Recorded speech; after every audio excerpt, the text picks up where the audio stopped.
John, our long national nightmare is over. Terry gets extended. He'll be there for week 1. When is he going to be on the practice field? Give us the details. I did like your idea, too, that you tweeted at John_Keim. I think the Commander should now start selling a, quote, hold-in hoodie in honor of Terry McLaurin. He's back in the fold. There you go. Yeah, I would like a cut of that. Sure. I think it'd be quite popular. Mm-hmm. So I believe he'll be out on the practice field on Wednesday. Thank God that ankle is healed. Mm-hmm. Yeah, it's great. Good news. Yeah. The thoughts and prayers worked, folks. The expectation is that he'll be out on the practice field Wednesday.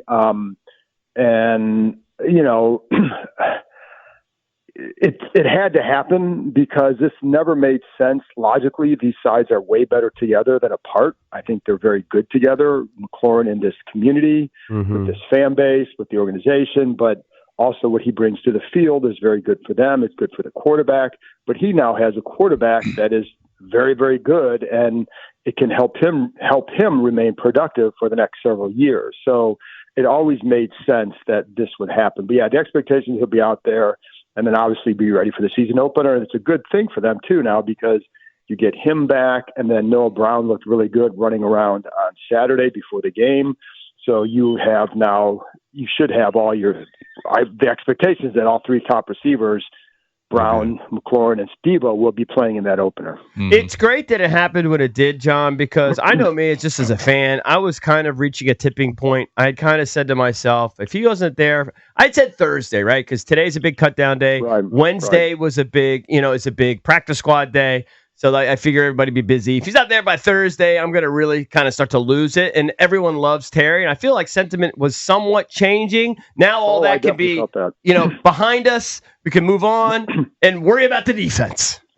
Yeah, but it is true. Like the sentiment had definitely shifted. Yeah. And even on the comments I'd see on Twitter, on YouTube or whatever. Yeah. Initially it was like 99-1. Right. How can you not have this guy there? How can you sign him?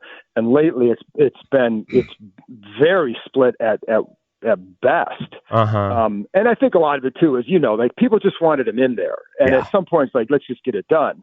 Right. I think it's, they need him in this offense. We all know that.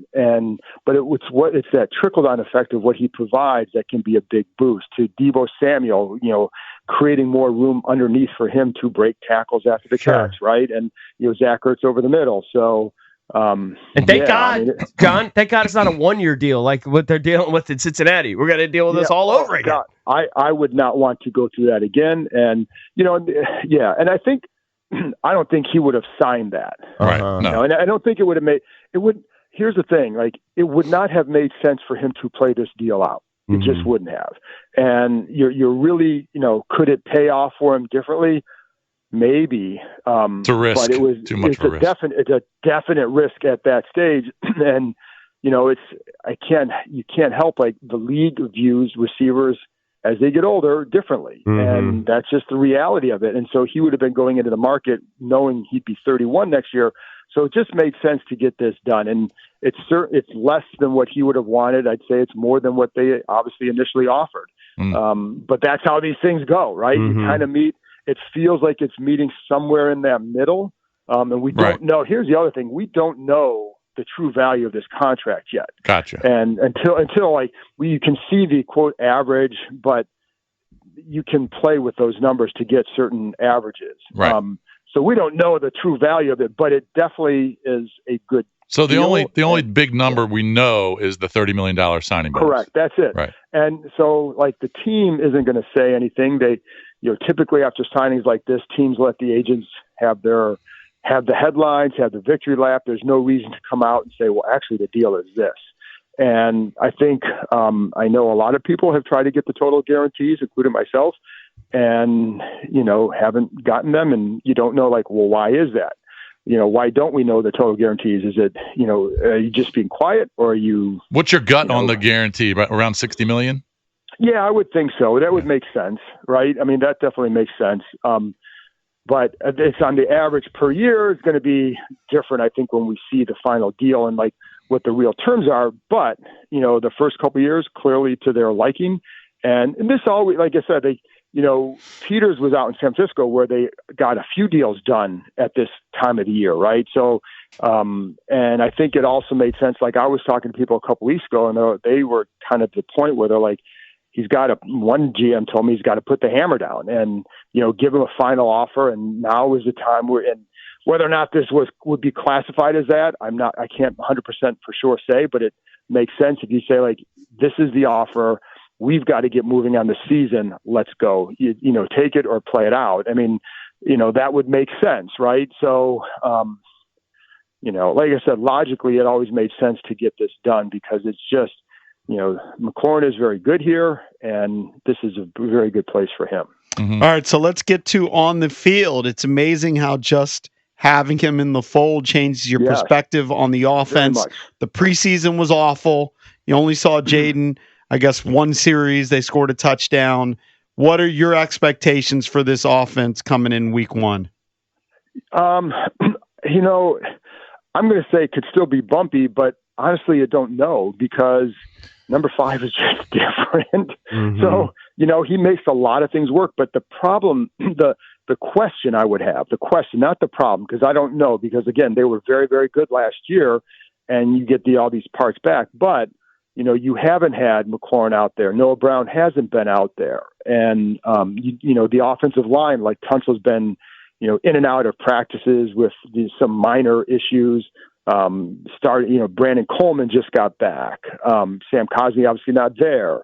Rookie right tackle. Who's going to be right tackle? Is it Connolly or Wiley? So there's still some questions and can it operate at a certain level of efficiency right away? Is this enough time to get it there? You know what I mean? So that's the only question I would have. But when their pieces are together, you feel pretty good. And what I did like is what we saw from the run game. And I know is a small sample size, but even watching Rodriguez run, knowing what Eckler can do, seeing what Krosky Merritt might be able to do in real games, I think there's some encouraging signs there. But you just wonder, can they get to what level of efficiency can they get to right away, given how really little time they've had together this summer.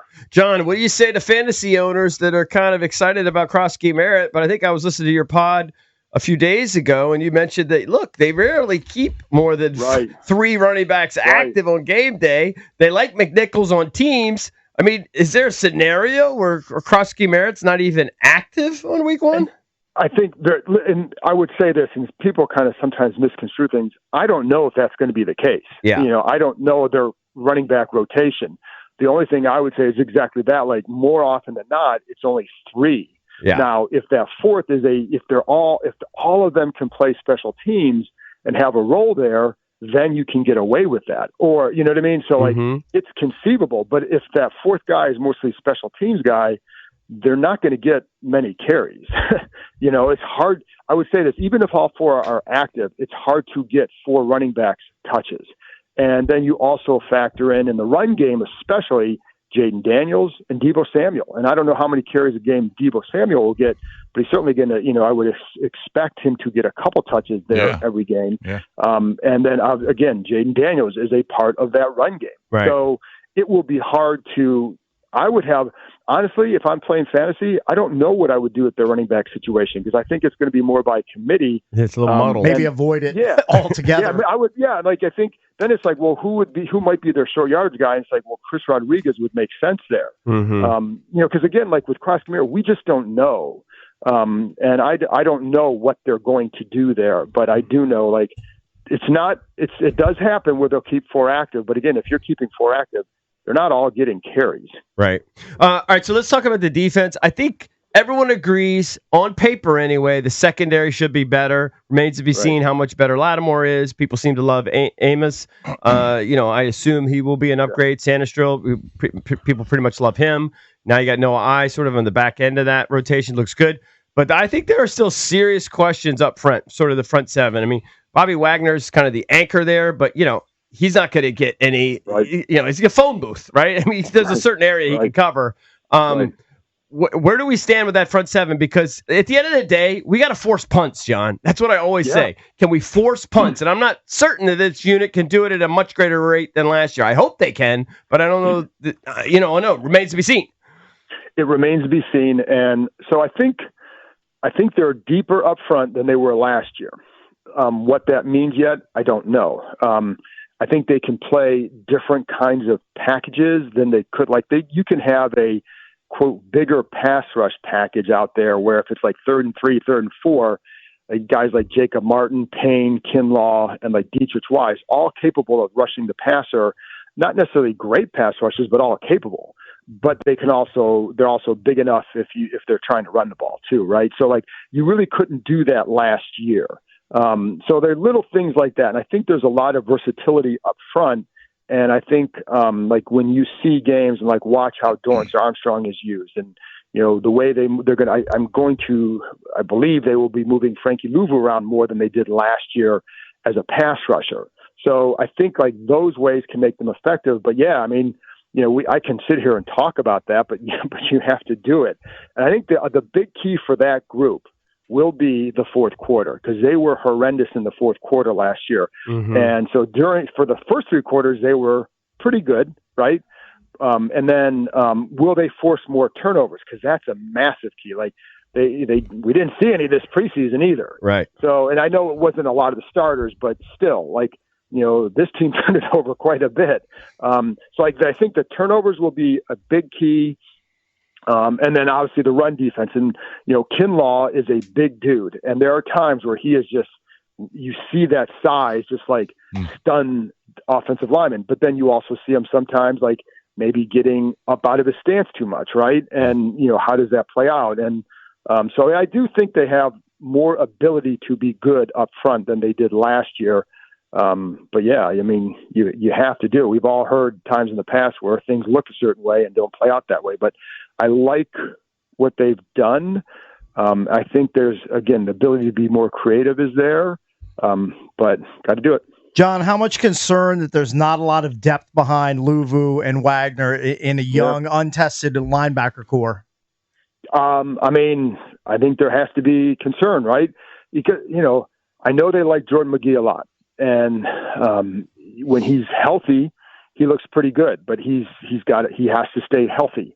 That's the key, but he's also inexperienced. I do think him being healthy, he'll get more reps because when they go, they'll use more 3 linebacker sets against bigger offensive packages, 2 tight end, 3 tight end sets, which they couldn't really do last year effectively. I think that will help the run game as well, but they need him healthy. And then behind him, Nick Bellore is a special teams guy.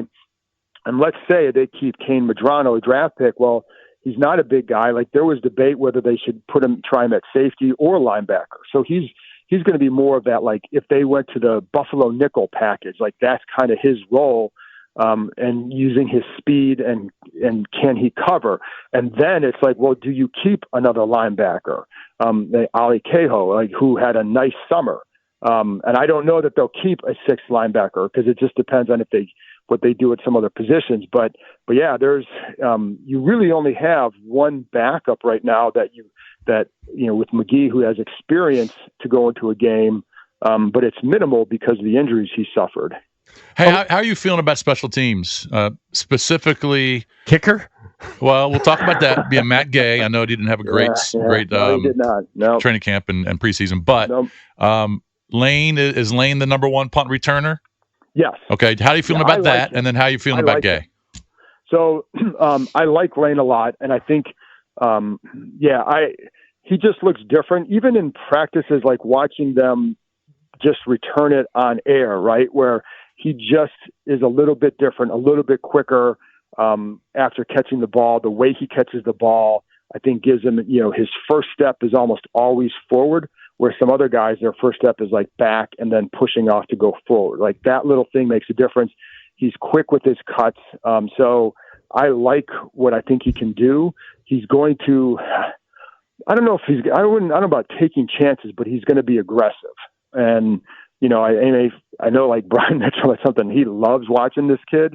Mm-hmm. And I trust him, but I've enjoyed watching how he practices with that and the way he looks. So I like what I think he can do. And there are going to be some 2-yard gains and a few 40 to 50-yard gains because of that desire to be a little bit more aggressive.